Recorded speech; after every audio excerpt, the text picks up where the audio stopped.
Once upon a time, in a little town called Meadowbrook, nestled between rolling green hills and a sparkling river, lived three best friends, Leo, Mia, and Sam.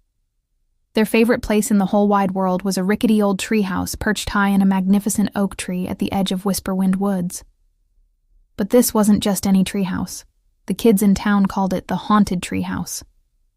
They said strange noises came from it at night, creaks, groans, and sometimes a faint, sad whisper that sounded like the wind sighing through the leaves. Of course, Leo, Mia, and Sam didn't believe in ghosts.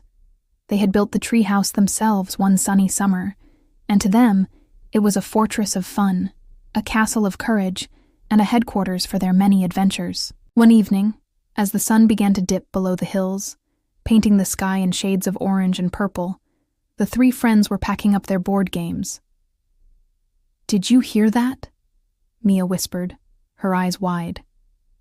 Leo and Sam paused, listening. A soft, rhythmic tapping sound echoed from the far corner of the treehouse. Tap, tap, tap. It was a sound they had never heard before. "It's probably just a branch tapping against the wall," Leo said, trying to sound brave, though his heart was beating a little faster. "But there's no wind tonight," Sam pointed out, peering out the window. The leaves on the oak tree were perfectly still. The tapping continued, a little louder this time. Tap, tap, tap, tap. Curiosity, as it always did, won over their fear. Led by Mia, they tiptoed toward the corner where the sound was coming from.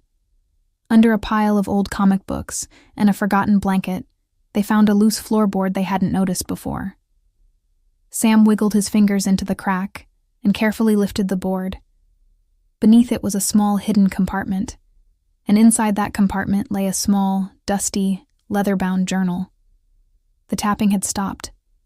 "Whoa," Leo breathed. "A secret diary." Mia gently took the journal and brushed the dust from its cover. On the front, embossed in faded gold letters, were two initials, A.W. They opened it to the first page. The handwriting was neat and swirly, and the ink was slightly faded. The entry was dated 50 years ago. It read, "My dearest friend, my treehouse is finally complete.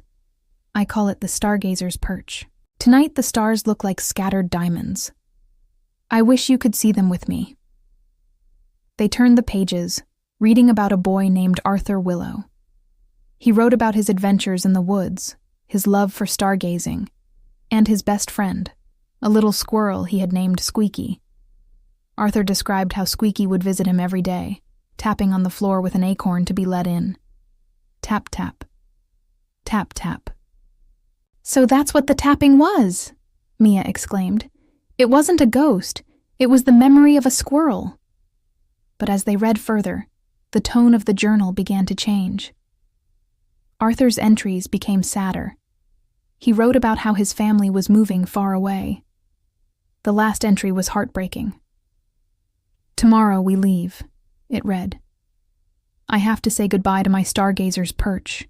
I've hidden my most precious treasure here, hoping that one day someone will find it and understand. The treasure is a map to where my friendship will always stay. Find Squeaky's favorite hiding spot, by the 3 stones that look like a smiling face. That's where I left my promise." The friends looked at each other, their mission clear. The treehouse wasn't haunted by a spooky ghost, but by a sad memory. It was haunted by a boy who missed his home and his friend. They had to find Arthur's treasure.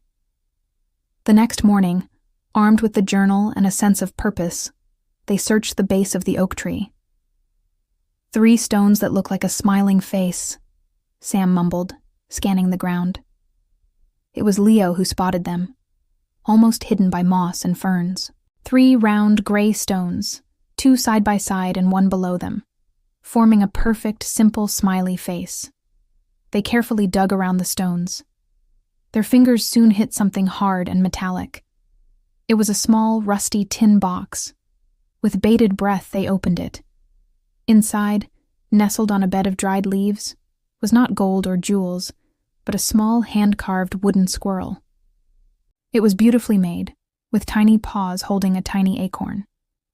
Tucked beneath it was a folded piece of paper. Mia unfolded it. It was a drawing of the oak tree in the treehouse. On one side, a boy was waving. On the other side, a little squirrel was waving back from a branch. Below the drawing, Arthur had written, "Friendship never leaves even when you do. Keep this safe for me." Suddenly, they heard a rustling sound in the branches above. A little squirrel with a fluffy tail scampered down the trunk, stopped by the 3 stones, and looked right at them. It let out a series of cheerful chirps before scurrying off into the woods. Mia smiled. Maybe that was one of Squeaky's great-great-great-grand squirrels checking in. They felt a warmth spread through them. The darkest secret of the haunted treehouse wasn't dark at all.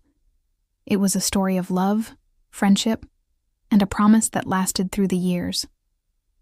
The sad whispers they thought they heard weren't ghosts, but just the wind carrying a long-ago boy's wish for his friend to be remembered.